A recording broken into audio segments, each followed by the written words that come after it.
और भरतपुर से मिल रही बड़ी खबर का रुख करेंगे, जहां पर धौलपुर जाट समाज के आरक्षण की मांग के मामले से जुड़ी खबर सामने आ रही है। आंदोलन पर सरकार की ओर से चल रही बैठक खत्म हो चुकी है। जाट आरक्षण को लेकर वार्ता पर पहल की जा रही है और इसी को लेकर एक महत्वपूर्ण बैठक चल रही थी सरकार की ओर से, और ये बैठक अब खत्म हो चुकी है। बड़ी सूचना सामने आ रही है। आपको बताते चले कि जाट समाज ने आरक्षण की मांग की और इसे लेकर लगातार जाट समाज की ओर से प्रदर्शन भी किया जा रहा है और साफ तौर पर अल्टीमेटम भी दिया गया है कि अगर उनकी मांगों पर सहमति नहीं बनती है तो वो चक्का जाम करेंगे, प्रदर्शन को उग्र किया जाएगा। तस्वीरें आपको जयपुर से सीधी दिखा रहे हैं, जहां पर जाट समाज को मनाने के लिए एक बैठक की जा रही थी और ये बैठक खत्म हो चुकी है। ये बड़ी सूचना इस वक्त की। आरक्षण के लिए आंदोलन कर रहे थे।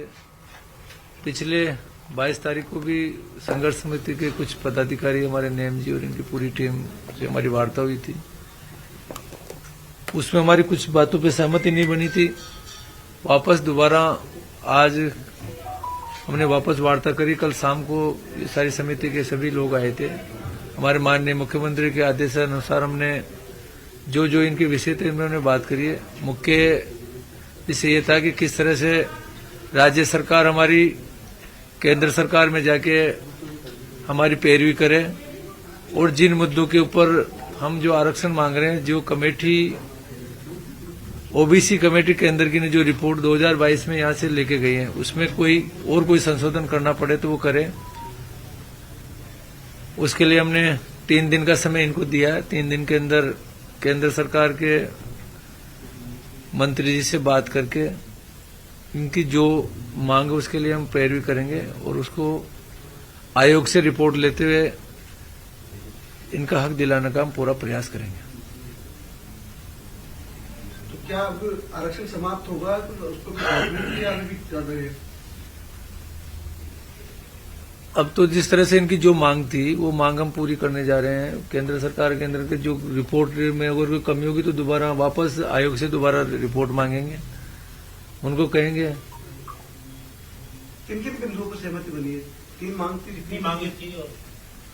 मांग तो इनकी यही थी कि इनको उस ओबीसी की जो श्रेणी में धौलपुर और भरतपुर के जाटों को रखा, केंद्र सरकार के में किस तरह से गजट नोटिफिकेशन इनका निकले उसमें किस तरह से जोड़े, और वो जोड़ने का काम जो भी नियमानुसार केंद्र सरकार करेगी तो उसमें जो कमी है किस तरह से इनकी वार्ता की जाए वो सारी वार्ता कराएंगे। इनको पॉजिटिव राज्य सरकार की तरफ से जो रुख होगा हम हमारी तरफ से पूरा पत्र भेजेंगे और वो हमने तैयार भी कर लिया है। हमारी मंत्री जी आज शाम को या कल आ जाएंगे, वो पत्र भी हम साथ में देंगे कि हमारा पूरा विथ रिकमेंडेशन जो इनको मिलना चाहिए और ये वास्तव में जायज भी है, इनका हक भी बनता है, पूरा प्रयास करेंगे। तो मंत्री जी क्या 3 दिन का समय लिया है या 3 दिन के अंदर हम इनका मीटिंग का वहां पे बैठ के चर्चा का समय ले लेंगे, क्योंकि आज अभी भी वहां पे लोकसभा चल रही है। मंत्री महोदय वहां पे आज भी इसी विभाग का बिल पेश कर रहे हैं, तो वो निकलने के बाद में समय मीटिंग का जैसे कल देते हैं या परसों देते हैं, जो भी समय तिथि देंगे उस तिथि पे इनको सूचना दे देंगे। हमारे यहाँ से भी जो भी प्रतिनिधि राज्य सरकार के साथ में जाएंगे, ये भी उधर से आएंगे, बैठ के चर्चा करके हल निकालेंगे। नेम सिंह जी 21 दिन हो गए हैं, आप कैसे देखते हैं इसको?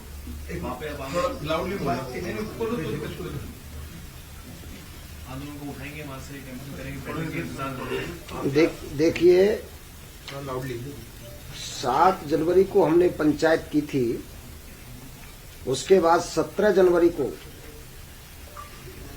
हमने महापड़ाव शुरू किया गांधीवादी तरीके से। ये आंदोलन वो आज 21वां दिन है। वहां पर 19 लोग 3 तारीख से आमरण अनशन पर भी हैं। वार्ता हर चीज का समाधान होती है और फैसला टेबल टॉक से ही होता है। सरकार ने कल हमको वार्ता के लिए आमंत्रित किया और जाट समाज ने अपने धैर्य और गंभीरता के साथ 21 दिन गांधीवादी आंदोलन किया। सरकार ने आंदोलन को गंभीरता से लेते हुए हमको वार्ता को 22 तारीख को भी बुलाया था, तब भी हमारी वार्ताएं होती। कल भी हमको आमंत्रित किया तो हम तुरंत वार्ता के लिए आए। 3 बिंदु हैं हमारे, 3 मुद्दों पर हमारा ये आंदोलन है। सबसे पहला मुद्दा है केंद्र में आरक्षण। दूसरा मुद्दा है जो ओबीसी के वंचित अभ्यर्थी हैं, 56 ऐसे विद्यार्थी हैं अभ्यर्थी, उनको हाईकोर्ट के आदेश के बाद भी नियुक्ति नहीं दी गई है।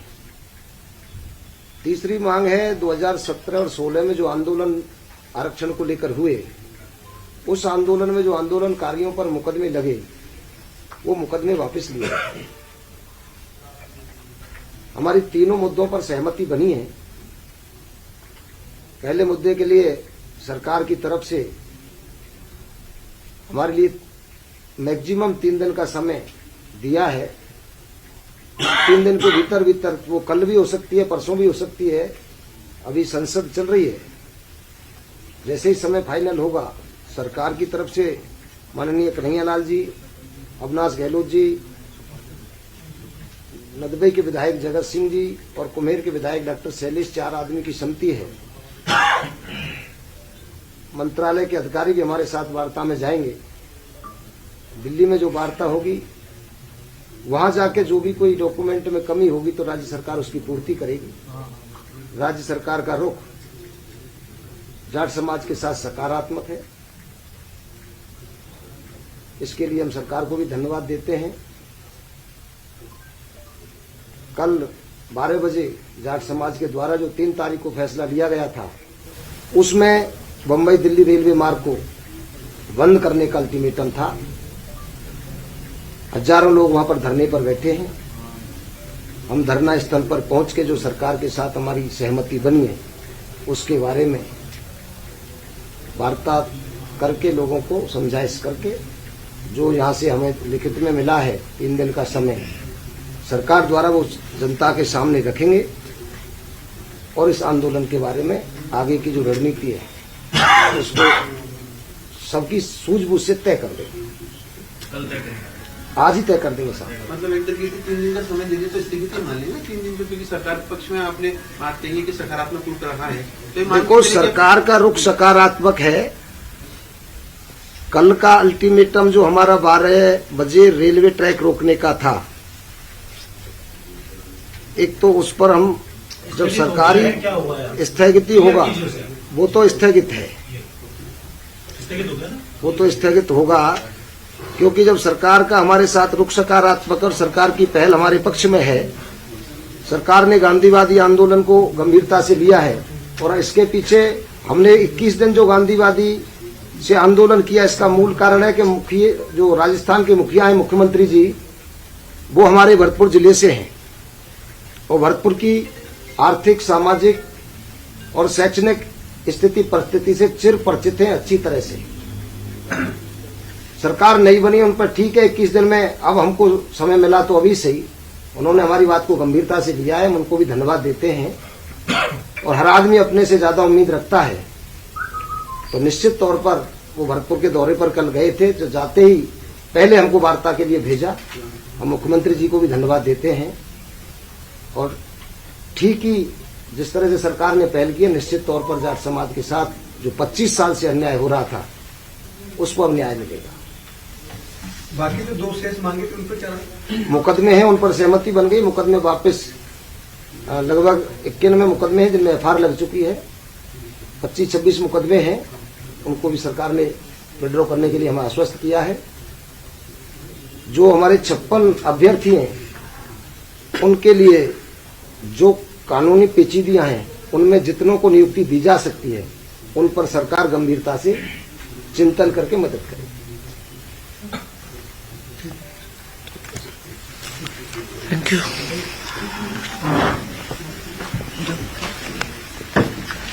ठीक है सर, ठीक साहब, ठीक है जी।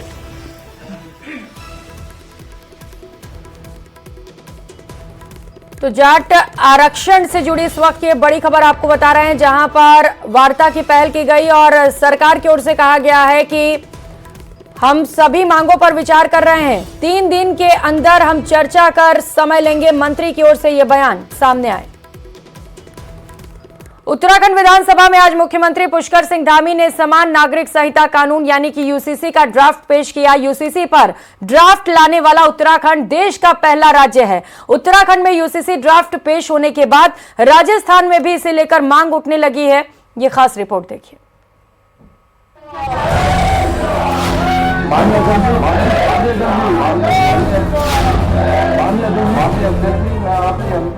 उत्तराखंड विधानसभा में यूसीसी बिल पेश।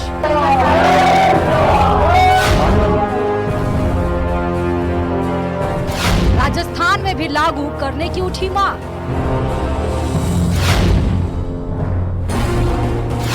देश में आवश्यकता है तो राजस्थान में भी आवश्यकता है। समान नागरिक कानूनों को मिला समर्थन।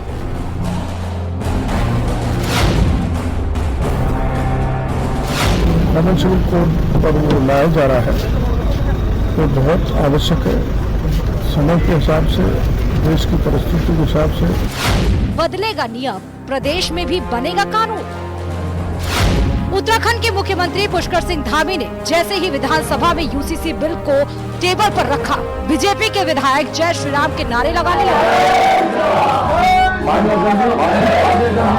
पूरी उत्तराखंड विधानसभा जय श्री राम के नारे से गूंजी और बीजेपी विधायकों ने टेबल बजाकर इसका जोरदार स्वागत किया।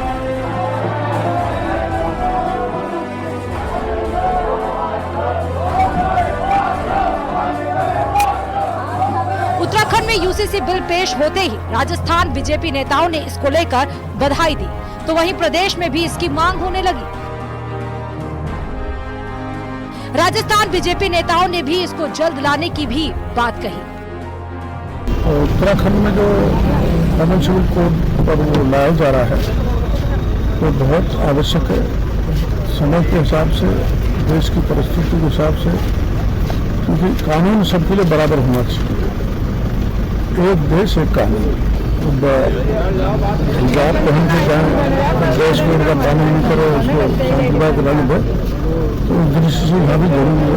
मैं इसको आगे बढ़ाऊँ। ये पूरे देश में लागू होगा और पूरे देश में आवश्यकता है तो राजस्थान में भी आवश्यकता है। मैं उत्तराखंड सरकार को बधाई देना चाहता हूँ, स्वागत करता हूँ कि एक अच्छा कदम है। इस भारत माता के सभी पुत्र हैं, सभी समान हैं, तो सभी को समान दिखना भी चाहिए। देखिए, सरकार आई है पर सभी समीक्षा तो सरकार को अपने स्तर पे करनी है, लेकिन कुल मिलाकर उत्तराखंड ने एक रास्ता जरूर खोला है और उसकी वजह भी है कि देश में जब बहुत सारी चीजों पर या इस तरीके की चीजें चली कि one nation one ration card, one nation one tax, one nation one election, इसकी भी चर्चा चलती है, तो देश में एक समान कानून हो, मुझे लगता है इस पर कोई आपत्ति होनी नहीं चाहिए। राजस्थान में भी यूसीसी होना चाहिए। इसको लेकर आम लोग और अलग अलग तबकों से जुड़े एक्सपर्ट क्या सोचते हैं, उनकी भी प्रतिक्रिया सुनिए। और सही अर्थों में राम राज्य की स्थापना के लिए देश के नागरिकों में समानता का कानून हो, उसकी अवधारणा की श्री गणेश उत्तराखंड देवभूमि से हुई है। मैं तो बहुत बहुत स्वागत करती हूँ और सम्मान करती हूँ और धन्यवाद देती हूँ हमारे राष्ट्रीय स्तर के नेतृत्व को जो इस दिशा में काम कर रहे हैं। बिल्कुल, मैं एक ही बात कहना चाहूँगा कि एक आदमी के 2 या 3 बेटे होते हैं, बच्चे होते हैं, तो उन सब के प्रति उस पिता का बराबर प्यार और बराबर जब संपत्ति का बंटवारा होता है तो एक देश के सभी नागरिकों के लिए एक कानून होना चाहिए। तो बहुत ही कॉमन सी बात है, इसलिए मैं तो ये अपील करना चाहूँगा कि सरकार इस कानून को निश्चित अप्लाई करेंगे। कानून आज पेश किया जा रहा है, क्या लगता है राजस्थान में? देखिए, भारतीय संविधान की आर्टिकल 44 में सभी के लिए समान नागरिक संहिता का प्रावधान किया हुआ है और उत्तराखंड सरकार जो कर रही है बिल्कुल सही है। जब भारत में सभी नागरिकों के लिए रहने का और स्वतंत्रता का सभी का अधिकार है, तो अलग अलग धर्मों का अलग अलग तरीके से उनका लागू करना ये अच्छा नहीं है। हमारे विवाह में समस्या है, अविवाह हिंदू मैरिज एक्ट में अलग तरह से कानून चलता है, मुस्लिम लॉ में अलग तरह से कानून चलता है, तो ये सारी चीजें एक ही कानून के अंतर्गत आनी चाहिए, इसलिए ऐसा कानून पूरे देश में होना चाहिए। उत्तराखंड में यूसीसी की एक्सपर्ट कमेटी ने जो रिपोर्ट तैयार की है उसमें लगभग 400 सेक्शन है और लगभग 800 पन्ने की इस ड्राफ्ट रिपोर्ट में प्रदेश भर से ऑनलाइन और ऑफलाइन 2.31 लाख सुझाव को शामिल किया गया है। 20,000 लोगों से कमेटी ने सीधे संपर्क किया है। इस दौरान सभी धर्म गुरुओं, संगठनों, राजनीतिक दलों, कानूनविदों से बातचीत की गई, जिनके सुझावों को कमेटी ने यूसीसी ड्राफ्ट में शामिल किया है। Bureau report, news 18 Rajasthan.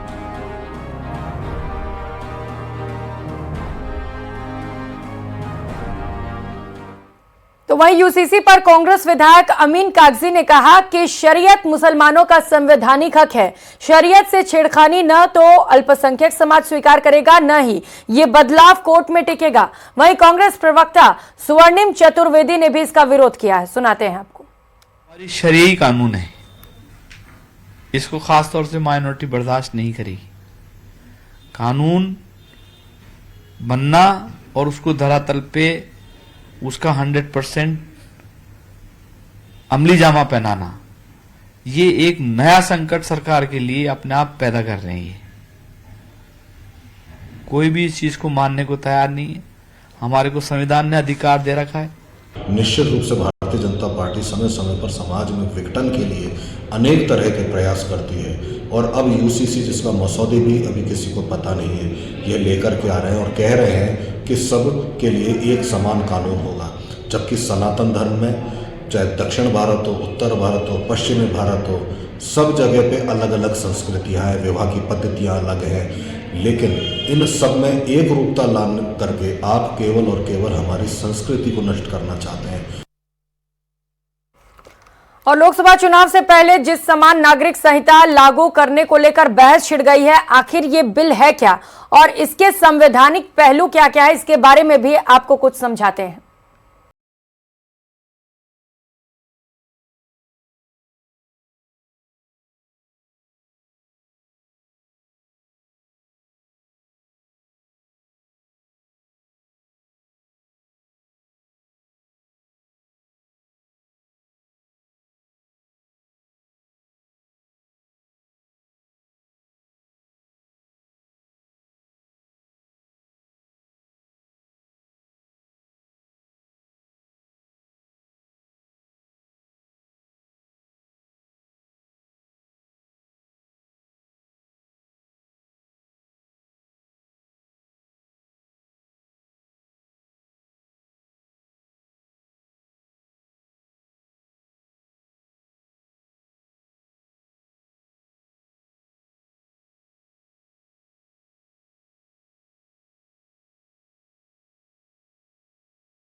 की समस्याएं सुनी। इस दौरान वहां फरियादियों की भारी भीड़ लगी रही। वहीं से पहले सीएम भजनलाल बांके बिहारी मंदिर पहुंचे थे, जहां उन्होंने परिवार समेत बांके बिहारी के दर्शन किए और पूजा अर्चना की। इस दौरान सीएम को देखने के लिए मंदिर में लोगों की भारी भीड़ दिखाई दी। वहीं सीएम भजनलाल शर्मा ने संभाग स्तरीय बैठक भी ली। बीजेपी जिला कार्यालय में संभाग स्तरीय समन्वय बैठक ली। बैठक में जिला अध्यक्ष, जिला प्रभारी शामिल हुए। सांसद रंजीता कोली, गृह राज्य मंत्री बेढ़म भी मौजूद रहे और बीजेपी कार्यकर्ताओं ने आरसीपी के फैसले का स्वागत किया।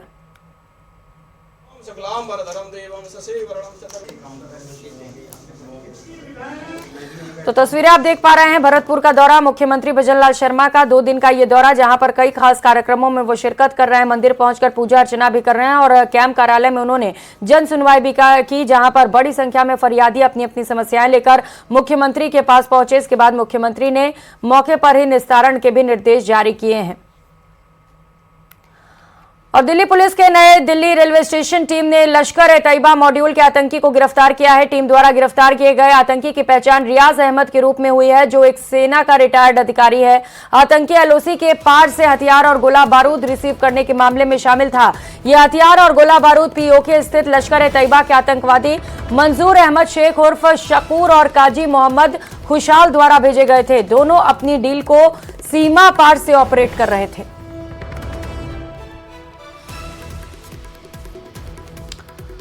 और सिरोही से बड़ी खबर है, कल धीरेन्द्र कृष्ण शास्त्री सिरोही पहुंचेंगे। बागेश्वर धाम में बाबा धीरेन्द्र कृष्ण शास्त्री कल दोपहर में पहुंचेंगे। दोपहर 12 बजे सिरोही हवाई पट्टी से रवाना होंगे। हवाई पट्टी से सारणेश्वर महादेव मंदिर जाने का भी कार्यक्रम है।